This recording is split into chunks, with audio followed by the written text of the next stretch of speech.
2023 may go down as one of the most stacked years ever when it comes to games. We're only halfway through the year and there's already been a ton of legitimate Game of the Year contenders. Thankfully, it's summertime, which means that the game release schedule has cooled down just a little bit, which is great because me and my wallet need a break, please. So to recap the year so far, let's take a look at some of the best games that have come out in the first half of 2023.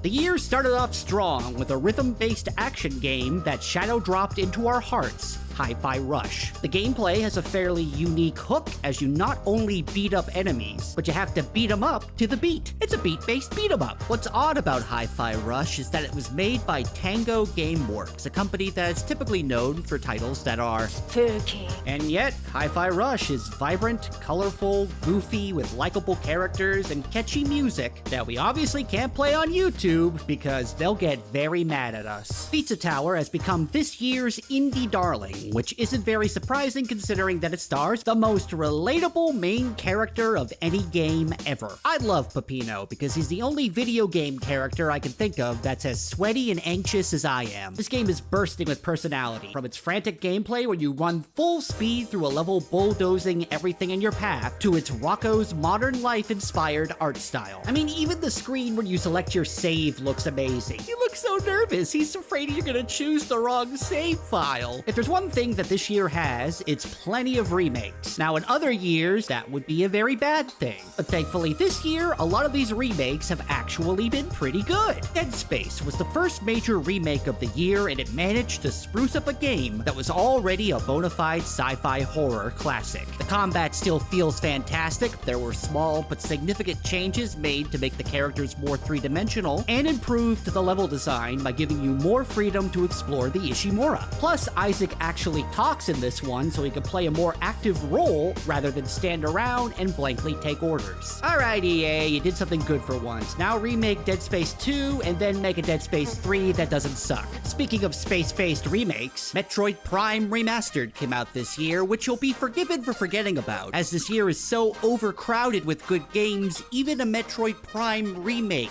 has difficulty standing out. Not really a ton to say about this game, other than it's a shinier Metroid Prime that runs and plays better than it ever did on the GameCube, and that's all that really needs to be said about it. It's an updated version of a classic Metroid game, and it will help pass the time until Metroid Prime 4 comes out. If it ever comes out.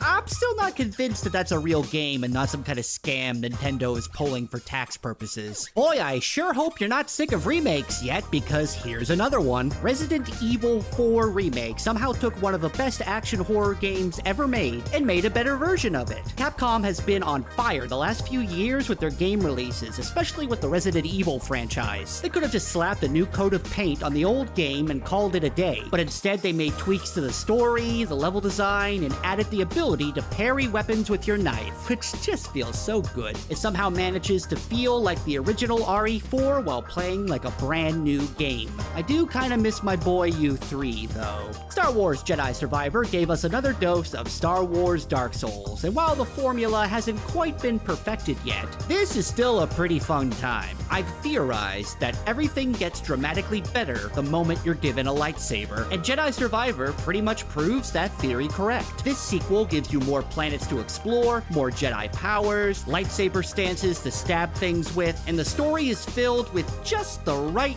kind of Star Wars crap that we all know and love. Also, you can make Cal Kestis look like a total dirtbag, and more games should allow our main characters to have mullets. Hey, did you guys know they released a Zelda this year? The Legend of Zelda, Tears of the Kingdom is the kind of sequel that makes the original game completely irrelevant. Like, look, I like Breath of the Wild as much as the next person, but now you could build cars and planes and robots, and you could reverse time, and you could swim through the ceiling, and you could attach meat to your weapons and make meat weapons. I don't know why you would do that, but you could do that. Nintendo not only added a bunch of new content to the boring old ground world, but they also shoved a bunch of new stuff in the sky to explore, and there's a whole dark underworld underneath you that you could explore too. I hate to say it, but I'm never gonna play Breath of the Wild ever again because Breath of the Wild won't let me glue rockets to a Korok and shoot it into space. Wait!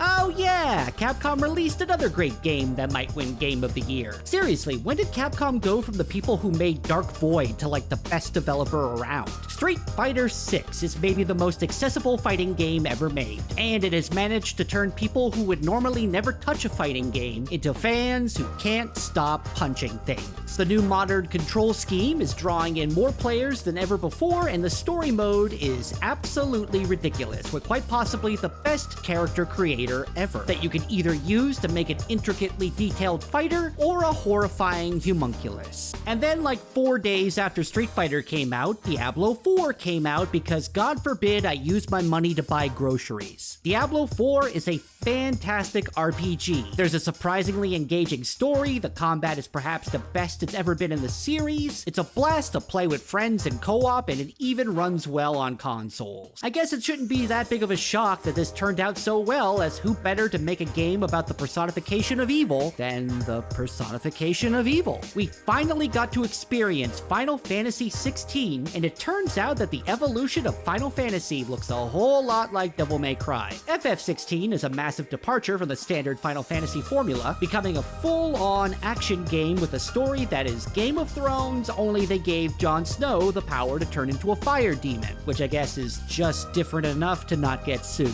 You can argue that the combat isn't that deep and the characters are a bunch of mopey dolts, and I'll support that argument. But man, I like pushing buttons and watching cool stuff happen, and boy howdy does this game let you push buttons and watch cool stuff happen. And to end this list, I'm gonna throw out a game that I've been playing the crap out of and I want to show some love to, Dave the Diver, where you play as a fat guy who likes to eat sushi, that dives into the ocean, violently harpoons fish, fights sharks, saves dolphins, and then works at a restaurant where he gets yelled at by an angry sushi chef. And if you're not sold on the game based on that description, at one point you serve a shark head to a customer that's so delicious they have this reaction.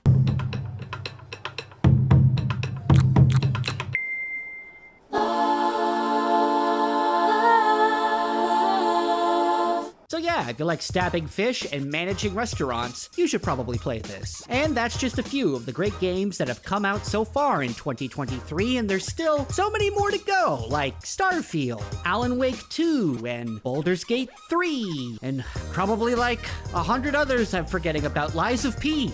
We got the Pinocchio games looking pretty good too. Oh my god, so many games.